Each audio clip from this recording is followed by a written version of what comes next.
Mr. Himadrish Suwan, who is unfortunately unable to join this conclave due to some prior meetings. Over to you, Shubhangi. Thank you. Thank you, Mr. Lamia, for the warm welcome. Good morning, everyone. This is the address by Chairman Mr. Suwan on the United Nations World Youth Skills Day. Namaskar.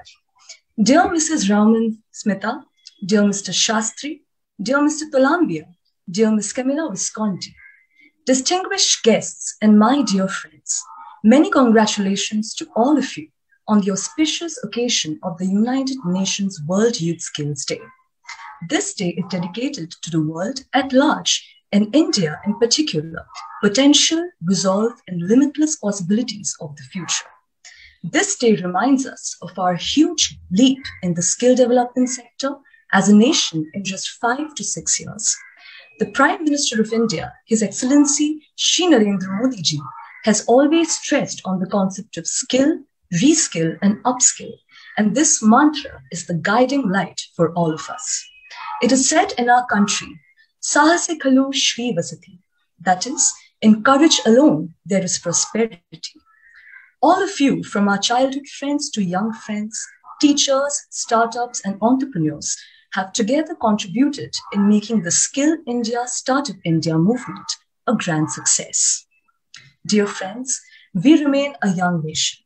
The time has come to reaffirm our enduring spirit, to choose our better history, to carry forward that precious gift, that noble idea passed on from generation to generation.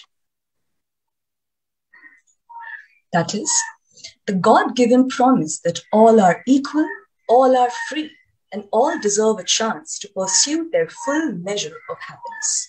Distinguished guests, today the world is very eager to understand the current potential, the art and culture, the society of India. My request to every young innovator and startup is to keep in mind one thing. You also have the responsibility of presenting a true picture of both the idea of India and the potential of India before the world. You also have the responsibility to enrich our eternal spirit from Ek Bharat, Shreshtha Bharat, One India, Supreme India, to Vasudhaiva Kutumbakam. World is one family. Today, when the country is celebrating 75 years of independence, it is a huge occasion for all the innovators and creators. The country has high hopes from young innovators and creators like you. I am sure that you will definitely succeed in your goals and make your dreams come true. Ladies and gentlemen, dear friends, the COVID-19 pandemic shows again that no country or nation can be safe in the face of the virus. And the destiny of the mankind is more closely linked than ever. The young people are the most vigorous and creative forces. I hope the audience present today could be open-minded and deepen friendship across the partner nations, especially with our neighbors.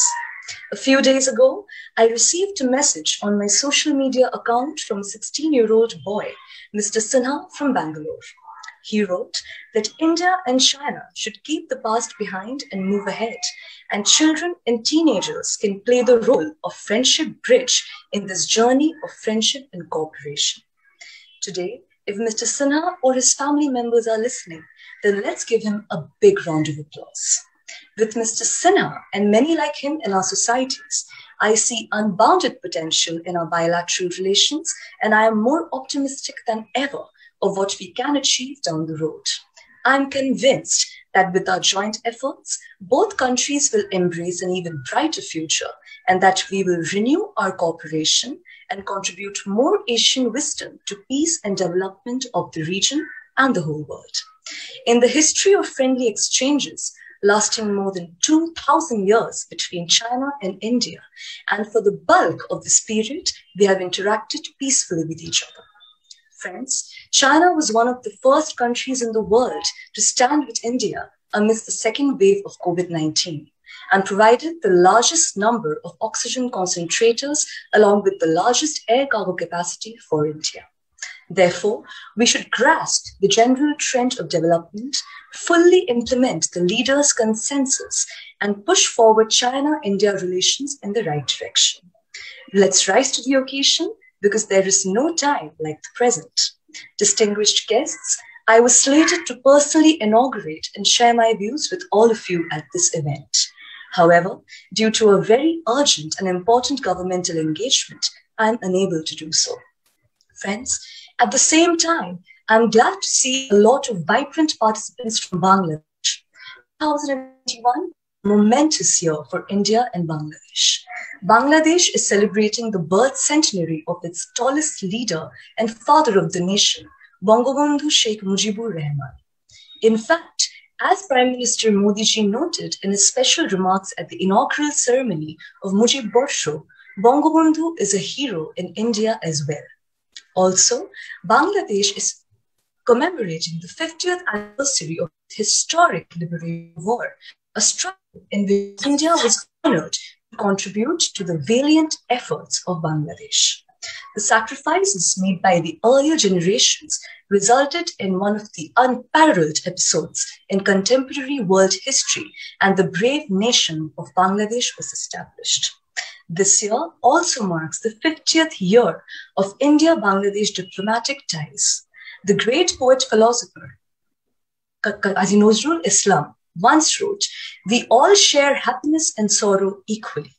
This noble emotion must motivate us as neighbors to recognize that both sorrow and happiness do not respect borders or passports. In this globalized era, they arrive equally at everyone's doorstep. Our approach to Bangladesh will always be characterized by this sentiment. Ladies and gentlemen, give me 100 energetic youth and I shall transform India, was famously quoted by Swami Vivekananda back in the day. Bringing together young people from across India might just be the first larger leap by CYL towards transforming and propelling India towards the leadership. No matter what academic background you come from, which place you belong to, whether you are experienced or inexperienced matters the least. For us, what should matter the most is that young people should join hands. Until the time you are here, our national and social duty requires us to inspire you, to bring the best out of you, and to make sure that we transform you into a self-motivated, inspired leader. For it is these inspired speakers who shall lead India to glory. Friends, I have no second thoughts about India leading the world in the coming years, and all of you being those active agents of change, given the fact that India is one of the youngest countries worldwide. Thank you very much. God bless you. God bless India and the world. Jai Hind.